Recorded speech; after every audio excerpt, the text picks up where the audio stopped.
Well guys, I regret to inform you that it has happened again. Look at this, Cass. Look at this. Oh my word. Oh, get off of me, you. No way! Oh my god! As if this day could not get any more crazy, I just got bitten by a blue coral snake. What's up guys? Here at, whoa, what is going on with my hair? I look goofy, but sorry. I'll stop looking at myself. I'm just in front of McDonald's and a limestone cast. Last night I drove 7 hours down the peninsula and today I've got another 6 hours drive. We're going to the deep south for just a few days, gonna do some herping. And yeah, without further ado, it's freaking hot out here. It's the hottest time of the year right now. In like 2 days time, the temperatures are gonna go down, but right now it's the absolute peak. Oh look, there's Cass over there. Cass is joining me on this trip, by the way. It's her first ever endeavor to the deep south, so let's see how she finds it. I'll be herping a lot alone because she's got work to do and whatnot, but yeah, let's get to it. There's our first find of the trip. Hello, buddy. I want to get off the road there, sir. You might want to get off the road. You are currently holding up traffic, aka me. Shoo, be gone. All right, we have finally touched down in location and believe it or not, we're getting back in the car. Yep, got to go eat dinner straight away as soon as we get in. So no rest for me, but really hyped to get out afterwards, which guess what? More driving. Yes, we're going to be road cruising in the early evening before getting out walking. And I will cut to when we begin. All right, here we go, guys. Nightfall is here. Time to get cruising. Time to find some snakes. I literally called it. First snake of the trip. Look at this, Cass. Look at this. Cassandra's first ever blue coral snake. And I literally called it. Can you vouch for that? Can you vouch? You called it. You called Okay, it. do you want to take my light? Alright, quality may not have been so good on the last clip because Cass filmed it on her phone, but you couldn't ask a much better start to the trip than this. Bone dry weather. Apparently there hasn't been rain here in ages, but the blue corals are still around. In fact, some friends of mine came here a few days ago actually and managed to find one themselves, so I knew one was on the cards. And we got this little sub-adult here, not a big one at all, just a, you know, typical, you know, 30-40 centimeter individual. You see a lot bigger ones than this. These can get well over 1 meter long. I saw one in Malaysia that was like, I don't know, 1.3 meters maybe, but yeah, I don't know how well it's coming up, but there's some nice blues on this one. Ones at this locality typically don't have much blue between the scales. That's more the Yalamorph, but this one's kind of like spreading its skin a bit and showing you a bit of blue there, which is nice. But yeah, road cruising is always a great way to turn these up. And this one, literally right outside someone's house in the middle of a village. These roam away from the forest into plantations, and there's a lot of small snakes around here for them to eat. Like, you get a lot of reed snakes that also go into these plantations, little kukris, that kind of thing. That's these guys' favorite prey, but yeah, what an amazing snake. Look at that tail. This is like one of a few blue coral snakes I've shown on the channel now, but it doesn't get old, and what a way to start the video, guys. Stay tuned because I'm telling you, we got other great stuff coming your way on this trip for sure. And yeah, Cass's first blue coral. Indeed. All right, after the blue coral, me and Cass have hit the forest now. Gonna do a little walk around this trail, take it nice and easy, take some pictures of like lizards and stuff and see if anything else is knocking around tonight. All right, it didn't take us long for us to find our first snake, just a little down the trail. Very familiar face in there. Little Hagen's pit viper chilling in ambush. Let's go take a closer look. There you go, guys. Nice little skinny male in situ here, ambushing, waiting for frogs or maybe tiny mice to hop around the ground. Mostly frogs though. Very cool in this ambush position. I may even get my camera out for a photo, even though I'm not going to touch or disturb him. Just a very nice in situ here. First Hagen's pit viper of the trip, and I would wager first of many. Found this neat little trilobite beetle here, a prehistoric fella. Check it out. Awesome. All right, a little after that Hagen's, just got another species. This time it's a dusky wolf snake. Species I've shown on the channel, I don't know, once or twice ever in the past, maximum. I see these a lot, but usually it's when I'm not filming, but you can come in and take a closer look at it. Some people call this the slender wolf snake, and it absolutely makes sense why, because it is outrageously long and thin, this snake. And other than that, pretty unremarkable color-wise. It's just color-wise, it's just this slate gray, but it's actually very, very keeled. The scales, very, very keeled. Quite unique in its own way. This species cruises along usually like swampy streams and wet areas, but I have seen it climbing high up on rocks and on logs, so it seems to be quite a generalist hunter, but for the most part, I feel like it hunts skinks along streams, and it's a very adept swimmer. I've seen this species swimming underwater many times, and just like the other wolf snakes, it does bite. I guess you saw it drawing a bit of blood there, but hey, the teeth aren't that sharp, and I thought, why not shoot a couple shots of me talking with the snake instead of the phone being in my hand like this. But this one's pretty common, seen it a lot. Not going to take any photos, so I'm just going to let it go now. So I was standing in this exact spot in a video I uploaded in December when I found a juvenile Buiga trapezii. I got it down from up there, and this time, the exact same spot, almost the exact same bush, got as a Hetelomycterizans. Funny how snakes often show up in the exact same spot as each other, even different species. Pure coincidence, or are there parts of the forest which are just more attractive to snakes? Yeah, nice little Hetelomycterizans, which is overexposing a lot on the camera, and wasp flying around, I gotta go. Just got down to the water and very quickly located this guy from his call at an awesome Malaysian long-nosed horn frog there. Decent sized one at that, what an absolute beauty. Cool in situ too, with it just chilling amongst this rapid here. Yeah, what a nice in situ, and a beautiful frog. Wow, so I was just showing Cass that horn frog from earlier. We're just standing on this rock. I look over here and I can see a big Malayan krait cruising around. Come on, let's go catch it. Here you are. Malayan krait. In the flesh. I'll try not to drown it out with the light. Is the lighting okay? Yes. Well, there you go, guys. Second elapid of the night. Lovely southern Malayan krait, Thailand's most venomous snake by a considerable margin. In terms of toxicity, this for sure, as we always say, by far the deadliest snake in the country. Probably responsible for the most deaths along with Naja calthea these days, even though bites from this species are so rare. I mean, I've caught, what, 40, 50 of these in my time? We could be talking upwards of that, and I've almost never had one try to bite. So I'm pretty calm with them, although I know for absolute sure is that I do not let the business end touch me. But let me adjust my light so it's better for filming, and we can put them down here on the ground. Okay, so it was really hard to film back there because it kept snagging itself on roots, but hopefully here we can get a better look and I can just kind of free handle, as in just hold it by the tail. What I like about this one is it's got this kind of row of spots on the vertebrae within the white bands. For a Naratuat individual, there's actually not too much black between the bands, but obviously on the neck, it's got the very typical southern Malayan krait look with those creamish bands with a lot of black between them. Come on, stop moving, stop moving, stop moving. These guys never really sit still. Can be extremely tedious, and that's why I'm probably not going to take any pictures of it, even though I'd like to. You know, third one of the year for me. I saw 2 on the Yalla expedition, and this one's, guys, looking absolutely lovely here. Seeing this snake from a distance across the stream, very classic encounter, very Thailand herping style, seeing this lovely black and white banded snake. And yeah, I guess you guys saw quite a bit of it when I was catching it, and we don't want to ramble on too long here. It's just the Malayan krait. So we'll let him get back to his business, hunting other snakes along the stream, of which there is many. Look at that thing go, man. Awesome. All right, guys, good morning. I'm trying to wake myself up here. I got up extra early today to get out cruising because I don't know if I mentioned this yesterday, but I'm not looking to do too much night herping on this trip. I'm actually trying to focus my efforts during the day because the majority of my targets remaining in the south of Thailand are all rare diurnals. So me and Cass are going to be getting out a lot during the day. She's still sleeping, so I'm just going to do like 30 minutes of road cruising, then I'm going to go back and get breakfast and then get out again. Daytime, you know, probably unlikely to see snakes, but let's keep going, and I'll film if I do. Let's go. Come on. I'm so hyped to be down here, man. Holy hell, guys.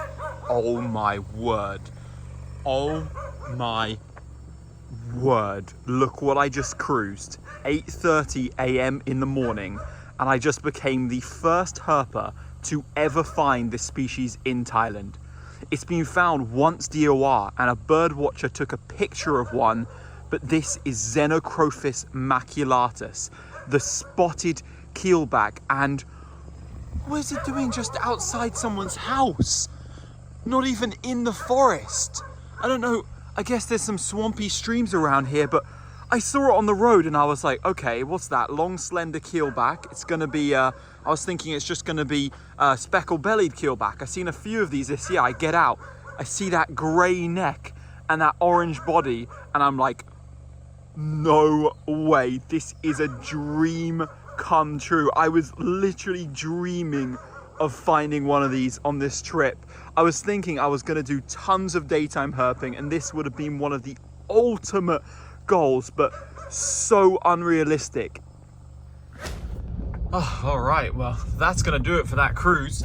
I cruised from about 8:30, and that's 10 minutes fast, so I did like over an hour. Only one snake, but probably one of the best snakes I've ever found in Thailand. That's incredible. Let's go. Here we have the casson, making some toasty for breakfast and some carrots. Yeah, I did creep up on you a bit. In our little humble abode, meanwhile, I'm eating cornflakes as usual. After breakfast, we went outside to photograph the rare keelback. When that was done, I brought the blue coral snake out, which I held from the night before. It was extremely active when it came out of the snake bag, so I patiently tailed it while waiting for it to calm down, similar to how I did in the earlier clip. Out of nowhere, it leapt up its own body and bit me right on the finger. I calmly contained the snake, processed the situation, and walked back to the house to get my phone. Well guys, I regret to inform you that it has happened again. I just got bitten by a blue coral snake on my finger. Cass and I got it out for photos around the back of the house, and I was tailing it, and it just came up and nipped me on the finger. Never really had one do that before. I tried to do it, but I guess it happens. Talk about the symptoms a bit while I'm at it. So I'd say like moderate pain. Obviously the pain is very intense and swelling, and I can feel like a lot of stiffness in the finger, quite similar to a viper bite in that sense. But the pain onset was like instantaneous. It really was. It was quite crazy. It was only a little nip. You can see both fang marks there. Only a little nip, and yet I instantly felt the pain like I was stung by a wasp or something, which is kind of crazy, you know?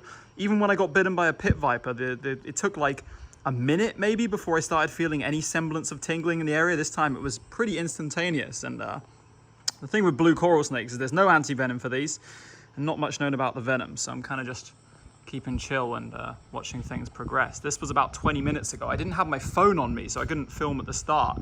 I just came back to the house and I've kind of just been monitoring symptoms. Like, yeah, my finger's getting stiff already, which is kind of annoying because I'm glad I took pictures of the other snake already. That's always good, but was really hoping for this not to happen because it certainly has potential to ruin my day. And you can see my finger getting big right there.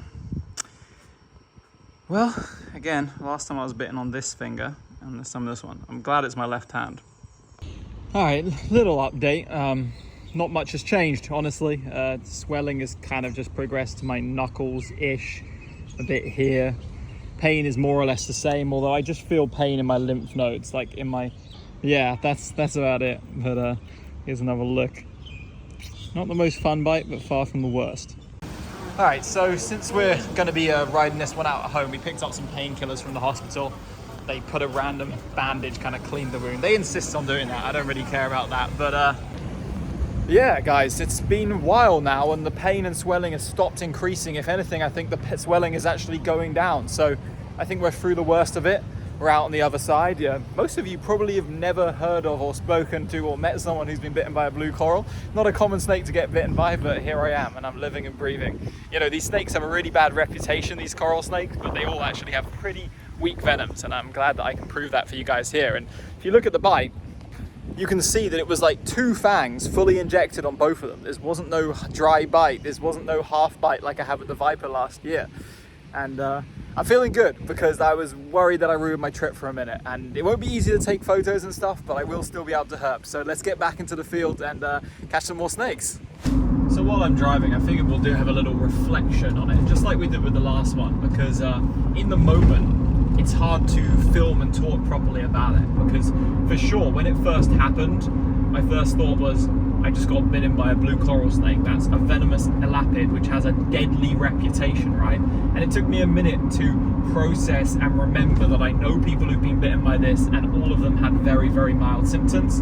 Because of the unknown factor and the fact that there is no anti-venom, so there's nothing you can fall back on if things do go wrong. You know, I was a little bit tense at first, but especially as the onset so quickly, the pain. But the fact that it stayed localized made me very like reassured that it was just going to be a localized bite. And I mean, what can I say really? This is part and parcel of working in this sphere. It's crazy, but I don't feel like I was doing anything reckless whatsoever. Just tailing a snake and it whipped back and got me, like just another one of those reminders to always keep your wits about you. And for sure, it's always more likely to happen with species like this because I don't take them as seriously, because I know that a bite from them is unlikely to be dangerous to you. It's like that's when you're a lot more free. When it comes to kraits and cobras, you know, when they're twitching like that blue coral, you're certainly a lot more careful. But yeah, time to get back out into the field, I guess. Any and all plans for herping have been truncated by the first rains in a long time here. It has been bone dry for a while, and this big storm has just moved in. You guys can hear the thunder rumbling in the background. I'm gonna probably go back inside before I get struck on my bonce. Check it out, guys. Look through the front window. That's a sight for sore eyes. Well, I should say a sight for sore hands, more like. But we've got a, what's this, like 2.7 meter dog-tooth cat snake here? Oh my word. Is this bigger than the one in Malaysia, or about the same size, Cass? About the same size, I would say. I'm gonna let it rest on my sore finger here. Look at that. How well are you seeing this, Cass? Look at that thing, man. What a snake. This was Cass's, this is probably your favorite snake encounter from last year, right? With one of these. It was. In Malaysia. And now again, cruising with Cass, we got this beauty. Look at the size of this thing. And check it out, guys. When you pick up snakes gently like this, they really, really are calm. Like, I just gently put my hand under it and lifted it up, and you see it's calm as anything. Dog-tooth cat snake. Let me fix the lighting for you guys and we can film some more. I like its face. All right, I've taken over filming now so we can get a look at it. I'm not going to take any pictures of this guy or girl because obviously my hand is messed up, so I'm only going to get my camera out and suffer that pain for things that are really worth it. And I've seen a few of these beauties in the last year or so, and when I say a few, I mean like maybe anywhere in the region of like 15 to 20, but this is possibly the largest, maybe around the same size as that one in Malaysia. What an amazing snake though. I mean, I love the shape of these heads. They got such a coffin-shaped head, and I love how yellow the tail gets as well, although this one got some nice yellows on the body, but the yellows on the tail aren't actually as striking as they can be in some individuals. But yeah, this is a beautiful snake for sure. A fantastic find, lovely to see, first snake of the night. And like I said, a sight for sore hands right here. All right, we didn't find anything else on the road after 2 passes, so we figured we'd hit the forest for a bit, walk around, see if anything's active in here. Conditions feel great. Frogs are calling everywhere. Let's see what shows up. Right, so it didn't take us very long to get our first snake. How long after I filmed the intro was that? Not even 5 minutes, maybe? Yeah. Got a nice sub-adult white-bellied rat snake up here. Gonna gently ease it down with my bad hand and get a good hand on the snake with my good hand. Okay. Be careful with my fingers, please, snake. Okay. Yeah, it's a bit of a mazzoline trying to... Oh, he's got a meal. I need to be gentle with him. Yeah, it's a bit of a madness trying to keep the snake from like constricting my bad finger. But let me turn this light off and you can see it properly. So yeah, there you go. Juvenile, or not juvenile, this is not a juvenile at all, but it is not an adult. It's a sub-adult white-bellied rat snake. Nice brown one with a banded tail. They can often be quite green on their anterior third. This one's more kind of like grayish brown. They got these huge rat snake eyes, very, very typical of the Ptyas genus, such large eyes. Very good eyesight during the daytime, but at night, well, we've got lights shining in its face, it won't be able to see much, but there you can really see where it gets the name white-bellied rat snake. Very easy to see in the tree because of that, but that wasn't actually how I spotted it. Spotted it because of its eye shine. That's what a TED torch is always good for. But I think it's enough harassing this snake for now. Let's put it back and get going. Not too long after that rat snake, we got this juvenile striped bronzeback with the bright yellow venter sleeping at the top of this plant. Same agenda as before. I hand the camera over to Cass and I try and catch it without losing it, which is not always easy with these bronzebacks. They tend to like dive, and also these guys bite, which is never fun.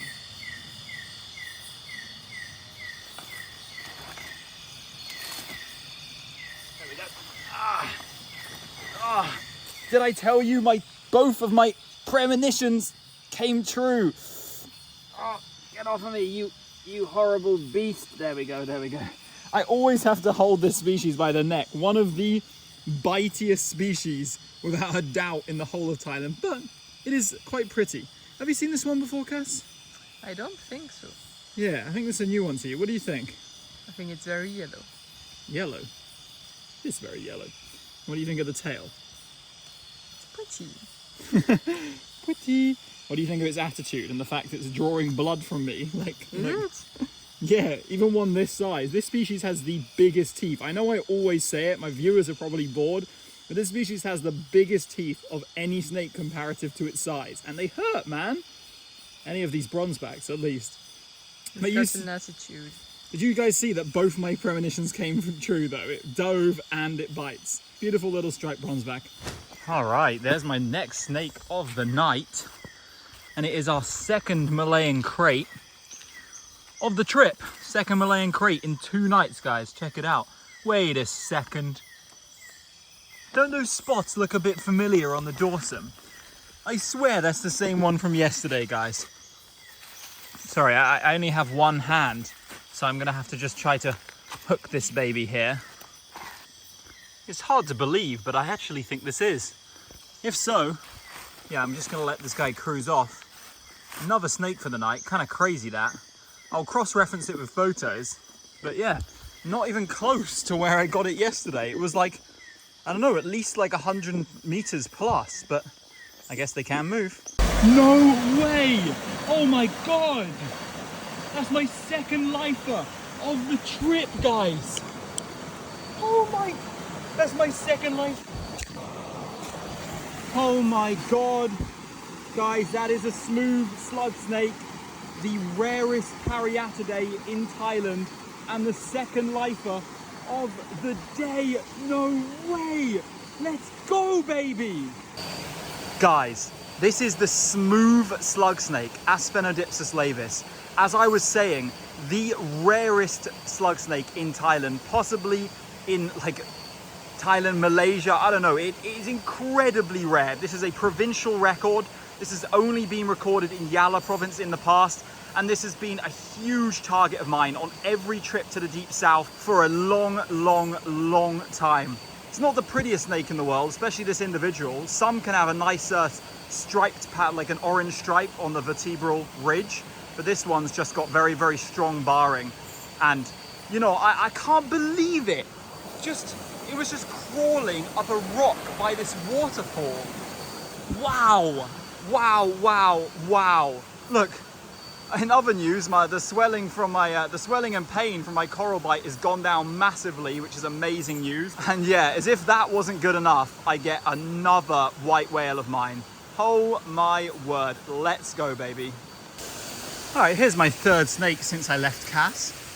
Lovely juvenile Hagen's pit viper, just chilling out here, looking absolutely hyper overexposed there. First young one I've seen this time round, 4th one of the trip.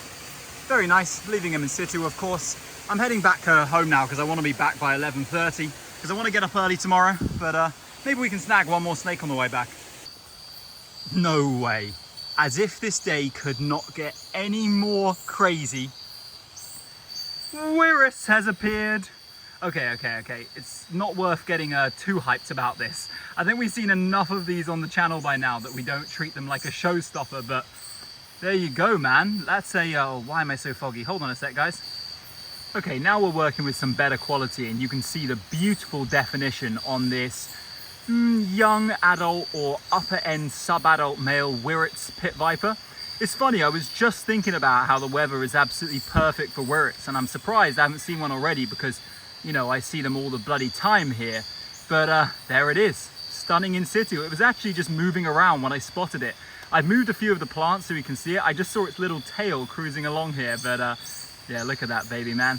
Come on, boys, this day of herping is crazy. This trip has been crazy already. This is without a doubt my favorite place in the world to herp, and I'm in the best spirits ever. Not just because of these incredible finds, but because my blue coral bite is rapidly subsiding and we're having one of the days in history. Let's go, let's go, let's go. Whoop!